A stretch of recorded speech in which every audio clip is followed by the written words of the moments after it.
right, so I'm here with Rachel, and what's your pony's name here? This is Lucky. Lucky?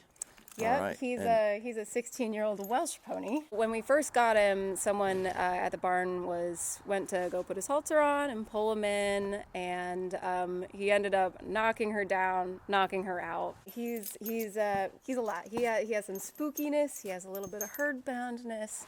He doesn't know what to do with his body, and when he gets scared, he stops listening a lot. And so it can kind of be, he throws his shoulder into you, and we have a lot of kids around the farm, and we want to make sure that... All right, I think we'll call that good for the interview, and I'll go ahead and take him from here, and we'll see if we can get him to be a little safer. All right, so he's definitely very nervous in here, and I would like to put my usual rope halter in, but one of the first things when you have a horse that's this upset is to be safer. Right away, I have to give him distance, and he's probably upset and bothered enough right now that he's on some adrenaline. And so when they're on adrenaline, they need to move their feet to come off of adrenaline. So, you know, I'm not trying to just like wear him out or anything, but it's okay to let him move versus just controlling him here. But I'll just kind of interrupt that by doing a little bit of a hindquarter yield. So whenever he's being pushy with his shoulder, but he's not doing it at all to try to be dominant. He's doing it because you are holding him close and you're up next to him. So like even just giving him a little more space, that made it a little bit easier to stand still there for a second. So I'll kind of agree with him here and let him move around more. And then we'll go ahead and yield the hindquarter. So again, the idea is like, I'm not going to try to tire him out. I'm going to let him, I want him to feel like he can move his feet. And then when he did, that's when he ran into a little pressure from yielding the hindquarters. But you can see it's a habit of his to keep stepping in. And when a horse is more unconfident and worried, they take this counterbend position. And so the classic thing that I usually see is that shoulder coming in. And that's when I know it's not really dominance. It's more of I'm scared and I would feel more comfortable if I was even closer to you, and then they crowd in. So you can see even me just giving him some more space. He's letting down a little bit more. And then I'm just kind of interrupting him with the halter there. We'll see if we can ask him to go the other way here. But one of the big things that he needs to learn is he doesn't understand at all that a human has personal space. And so there's part one is we need some strategies to help him get relaxed. Or actually, that's part two. Part one, though, needs to be the human needs to be safe handling him and leading him. And so he might roll here. And again, he's trying to come off of adrenaline right now. And so the blowing out and then him, if he decides to roll here, those are all signs that he's trying to come down, but he's got a lot going on internally. And so, you know, it's like he needs some control. And so I'm probably going to have to put a little pressure on him to teach him to respect a human space. But on the other token, you know, I feel sympathetic towards him because he obviously didn't get this training when he was younger. And it would have been nice that if he could have learned this as a weanling or yearling, like I just bought a weanling that already knows this stuff, you know, and it's like they could go through the rest of their life then being more chill, relaxed, and easier to handle. When I do some yields, I am going to focus on yielding those hindquarters because that's what's going to help him decompress more than just randomly moving his feet. But I still don't feel totally comfortable to switch halters. So I'm going to try to get to my flag here. If you could hand it to me, that'd be cool.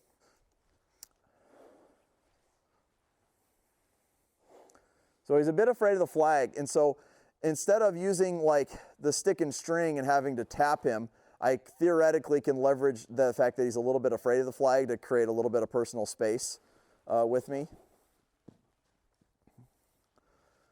And so we're just going to do a few little pattern interrupts. But a horse has to be comfortable enough to learn, and he's not comfortable enough to learn yet. But see there, I was able to get him out of my space by waving it. So if he crowds me, I'm just going to bring the life up. So I'm not trying to get him to be confident with the flag just yet. I kind of want to use the fact that he's sensitive to it. And this works sometimes, but not always. But it's like by using the flag, you can see how much space I've created here without having to whack him with a stick, you know, to keep him out of my space. And that's kind of the goal here. And in the process of me using the flag, he will start to get a little bit more comfortable with it, theoretically. We'll see. So I do think it's parts of, you know, is a lack of education that he has, but it's also he's probably a pretty hardcore right brain extrovert, you know, in his personality. And so I have videos on that explaining the different, you know, different personalities that horses can have. And so he's like innately more right-brained, and then he's extroverted versus being introverted. And I have that on my Patreon page if anybody's interested in knowing more about that. But that's probably more of like innately him that's getting him wound up, not just his lack of training. Like he doesn't feel like a wild horse, you know. He feels like a horse. So there I just created some space by that shoulder. So we're just going to kind of pepper some of these things in. So he's innately probably kind of a lot of pony. There's a lot there in a small package. There, so I got that shoulder to step off. And what I like about using the flag as a tool here is I didn't have to put a lot of pressure on him to get him to respect that space. But the other thing that you want to do with a horse like this is he should get more comfortable as I give him more leadership. And so I'm just kind of moving his feet. I want to pepper in a lot of hindquarter yields, but what I want to get to is where I'm being very proactive. What's easy to happen is when they've got a lot of moves that they're throwing at you, like when you were leading him around, you weren't being on offense enough. You were having to be on defense. It was like dodging him and figuring out where you could be to not get stepped on and run over. But we want to spend more time with our horses on offense, which basically means I'm giving him something to do versus waiting for him to give me something to do. Does that make sense? So when you as soon as you put a halter on him in the pen, it's game on. You got to be ready to go and start being ready to protect your space, but also be ready to have a plan and have some moves in mind of being able to yield the hindquarters, being able to have the flag here to create a little space. See, I'm waiting for him to step off there. So he sped up when I did that, but I was waiting for him to step off the pressure. And what I would do if he was at my house and I was handling him regularly is I would leave these tools by the gate. You know, I wouldn't use the halter. Like a lot of people, their routine is put a halter on them, bring them in, groom them, then start the session once you're in the arena. Nope. The session's going to start immediately when you put the halter on. And again, the shoulder yield is necessary because that's what he's pushing through with, but that's not what's going to ultimately help him relax. It's going to be this little hindquarter yield that he's actually starting to get a little softer on. But like right there, he stepped off, but you see where his head is at? He's still really braced. So watch, I'm going to keep yielding the hindquarters here until he will yield his hindquarters with a little bit of rhythm and softness to it. Right now, it's kind of herky-jerky. And that's when I know there's no relaxation there. So let's see how long it would take. Now there he got curious about the flag and his head came down during the hindquarter yield. So it's really important with a horse like this to not just do the yield, but do the yield until they get softer. That's a really key component. Let's see if we can get a little bit of a backup here. So I'm just creating some energy in front of him. Yeah, that was a little softer step there.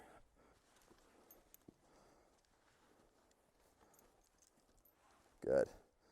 Just getting out. There's a lick and chew. That was a good step off. And he's trying to be curious about the flag, so that's good. If he was slightly harder to get him to yield his hindquarters than he is, another strategy that I'll just share with you that you could do is you could go to the wall here, and you can use this to kind of interrupt that side to side where he wants to run around. And you could basically let him go back and forth. But he's not running around that much that he would need to do that, but that's also another strategy that can be used. But you can see the shoulder still wants to come in here. There we go. See, we just get that step off. It doesn't have to be, this is where you get right back to basic stuff. It doesn't have to be a perfect hindquarter yield, a perfect forequarter yield. It has to be a step off of pressure. Because again, that's his go-to, is to get closer and kind of move his shoulder in. And so I'm just going to tap him here until right there. You just step off that pressure. So it's just baby steps at first. And again, he's trying to unwind himself, and at first here, What would happen in a perfect world is you would do probably several like sessions at a time, because this first session is going to be just dealing with a lot of this stuff. And then the next session is where you might be able to be a little bit productive. So as I feel like he's coming down a little bit, I'm going to start to try to set some clear boundaries with him. But again, it has to be achievable and he has to be comfortable enough to learn something. So I'm just setting this boundary with the end of my flag here and just saying, this is my personal space bubble and you need to stay outside of it. You know, normally a lot of people see me do the owning space game, but that would be too slow for him, basically, with how much he's moving around. And so we're kind of doing a little bit of a hybrid version of it by asking him to step out of our space there.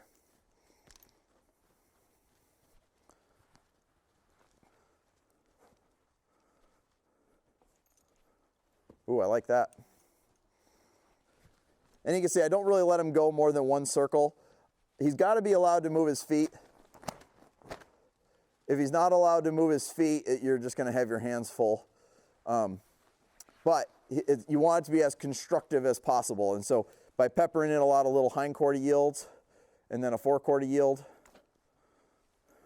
And then when you factor in how old he is, that's just going to make this a little slower process because he's just been allowed to be this way for a longer period of time. And then after you feel like you're the one moving his feet and it's not just him moving his feet because he has to, that's when you can start trying to release him to a standstill. Okay, so I'm going to start peppering that in here. So I'm going to move his feet pretty proactively here. A little bit bigger, a little bit noisier. And then I'm going to offer him a standstill when I feel like it's an achievable move. So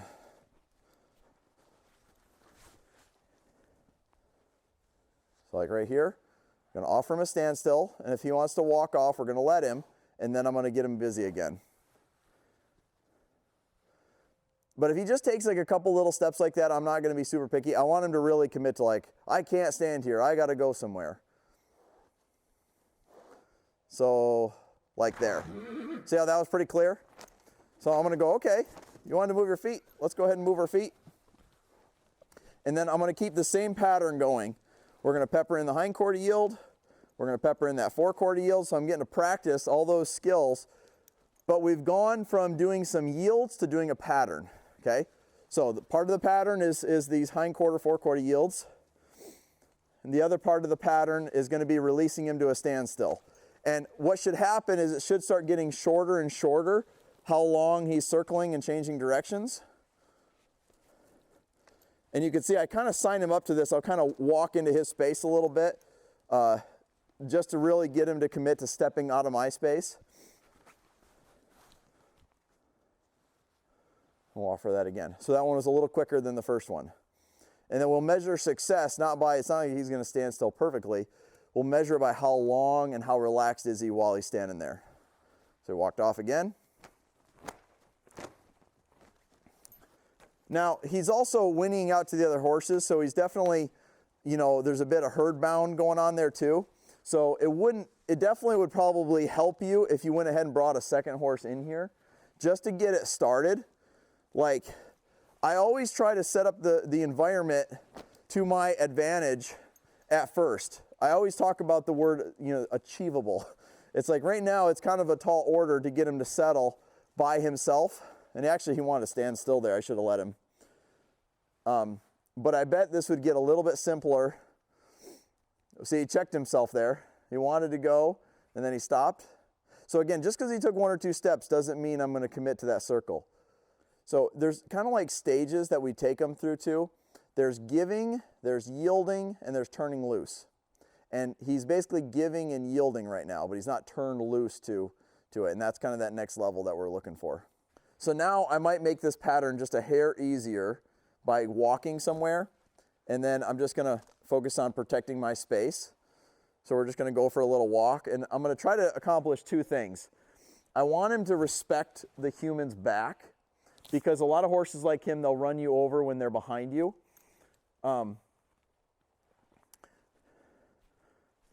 And then whenever he looks away, I'm going to go to those hindquarters, and he's going to run into pressure whenever he lets me by his hindquarters. And so what I'm doing is I'm teaching him that I'm important in here. Okay? Ah, see there? He kind of wanted to face up. But before I teach a horse to lead next to me, I teach them to lead behind me. And that is, again, when you're here, most people have a little bit more control and can do something there, but a lot of people don't ever teach a horse to respect your back. Well, I want them to also respect my back, not just my face. And that's what I'm looking for right there. Where when I stop, he'll stop. Now there he's looking away. I'm going to come around to his hindquarters there.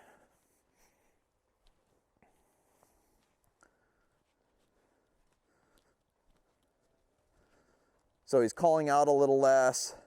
His energy has just come down just a little bit. All right. Well, let's have you give it a whirl. You know, so I'm not trying to say anything's fixed at this point.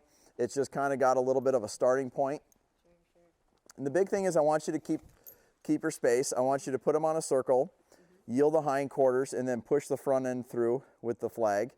And then you'll go through exactly the same process that I just went through. So go ahead and yield the hindquarters there. And now focus on driving the front end away from you, away from you. Yeah, very good. That was a really good one. So change hands with the rope and the flag. Redirect him. Bring the stick up. Yes, super. Crowd goes wild. That was a good one. Super. Now go to the hindquarters and look, just kind of stare at the top of his tail and see if he'll still connect with you. Like right there, yeah. See that? Yeah, super. All right, that's really good. Yeah, it's a really good little letdown there. So, all right, so we just finished our session with the pony, Lucky. Yeah. So just tell me kind of what your takeaways were from that.